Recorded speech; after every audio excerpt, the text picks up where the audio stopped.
Hi, how are you? Matt here from Curtis LSA and welcome back to the channel.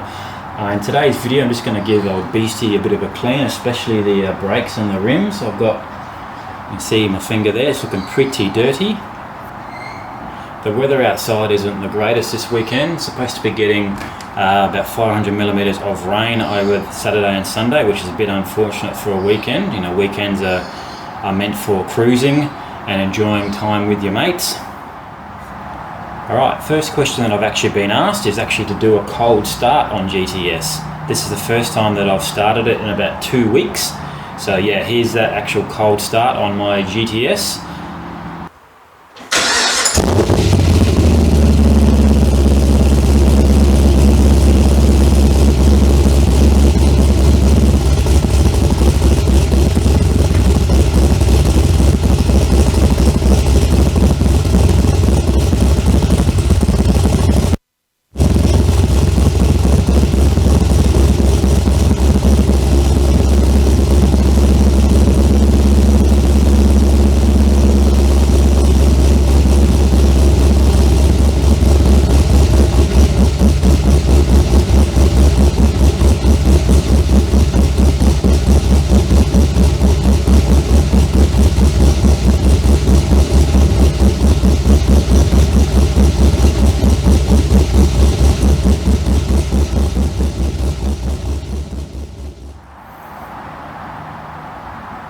Alright, second question is what type of fuel system am I putting in GTS?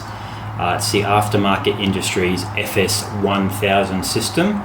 It's a full fuel pump, full fuel system and fuel lines, plus tuning works out to be about $6,000 that I was quoted from my tuner.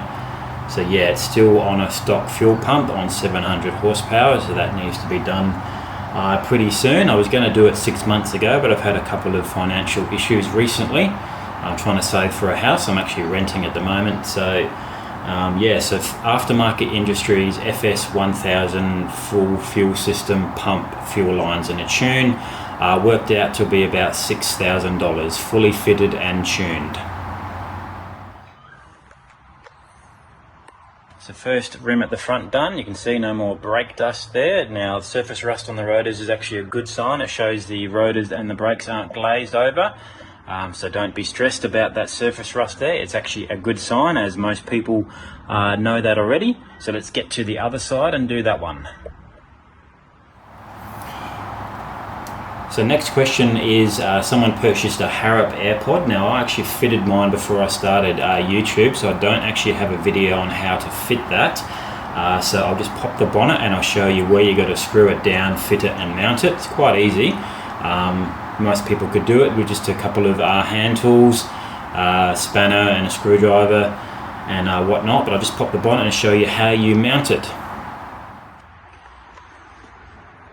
Okie dokie, so bolt goes in there. There's one underneath the actual AirPod as well that you need to screw down.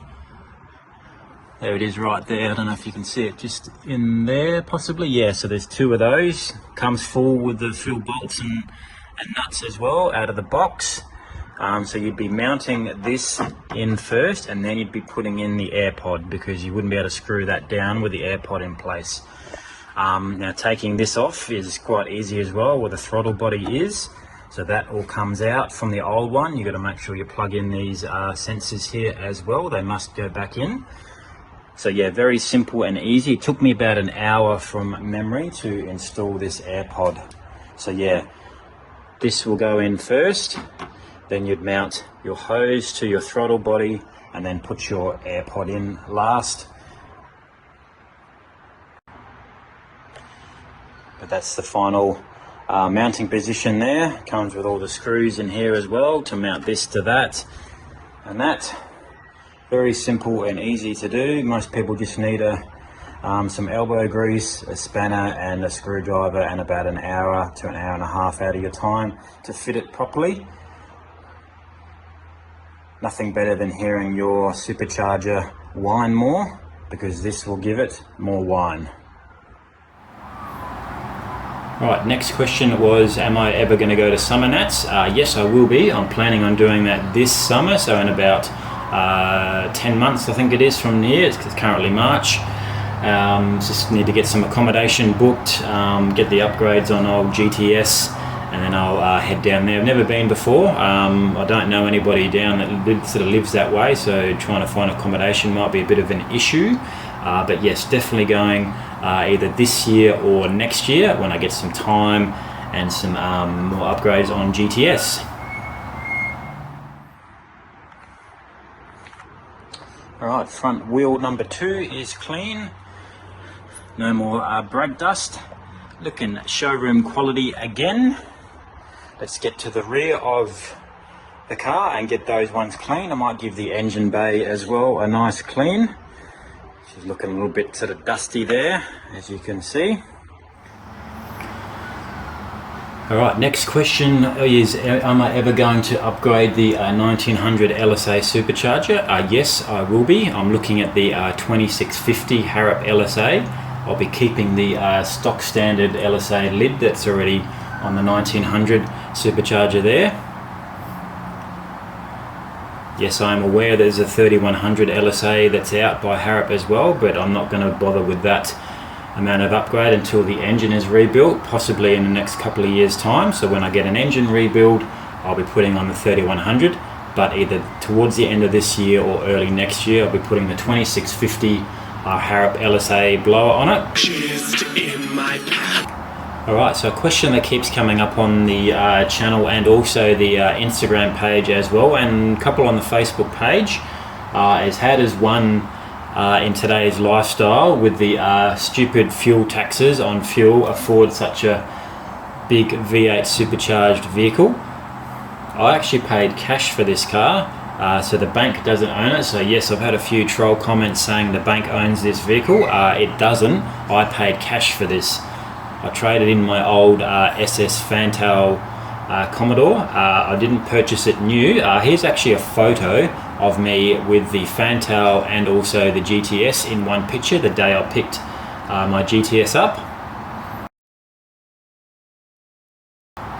So yeah, with the stupid COVID tax rort that's going on and has been going on for the past couple of years, if you're paying this vehicle off here, you probably wouldn't be able to afford it if you're not earning more than $100,000 a year. Unfortunately, that's just the way it is. That's just life. But I do actually know someone in the second-hand car yard industry. He's been in there for 40 years, and he's actually mentioned to me the past couple of weeks that you're going to find in about 6 months' time you'll be able to pick up a lot of second-hand vehicles for cheap. So yeah, very simple to keep such a big car running these days. Pay cash for it. So that was today's video, guys. Bit of a Q&A for you. As I mentioned at the start of the video, the weather's not the greatest this weekend. Not good for car reviews, cruising, or how-tos in the outside world. Unfortunately, that's just life and Mother Nature for you. So if you're new here, please consider subscribing to the channel. Please like and share. It does help the channel out a lot. And thanks for tuning in to Curtis LSA YouTube channel, and my name is Matt. See you in the next video. Fucking dog.